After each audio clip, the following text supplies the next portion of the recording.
কার পরিবর্তন কখন হবে, কার কথাই বদলাবে, কখন বদলাবে কেউ জানে না। জানে কে?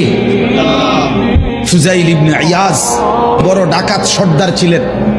তো গভীর রাতে উনি ডাকাতি করতে গেছেন। তো রাত্রিবেলা যখন গভীর রাতে এক বাড়িতে ডাকাতি করতে ঢুকছে, দরজার সামনে গিয়ে যখন দাঁড়াইছে তখন শুনতেছিল বাড়িওয়ালা ওই সময় আল্লাহর কোরআন পড়তেছে। উনি দরজায় দাঁড়াইয়া শুনতেছে যে বাড়িওয়ালা ভিতর থেকে আল্লাহর কোরআন পড়তেছে, আলাম ইয়ানি লিল্লাযীনা আমানু আন তাখশা কুলুবুহুম লিযিকরিল্লাহ। এই এক আয়াত ওনার কলিজা ছিদ্র করে ফেলছে। উনি পিছন দিকে ফিরে এসে আর চিৎকার করে দুই হাত তুলে বলছে, আয় রব, আয় মাওলা, সময় হয়েছে সময়, আমি আর এই নাফরমানির জিন্দেগি করব না, দিলাম ছাইরা।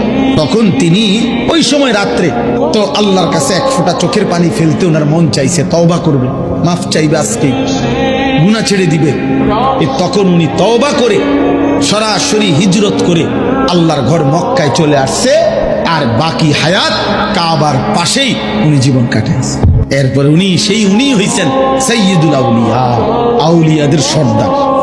তাইলে বললাম আর কি, যে কোনো কথা, কোনো এক আচরণ, কোনো এক শব্দ অনেক সময় চেঞ্জ করে ফেলে, জীবন তুলপার করে ফেলে, জীবন পরিবর্তন করে ফেলে।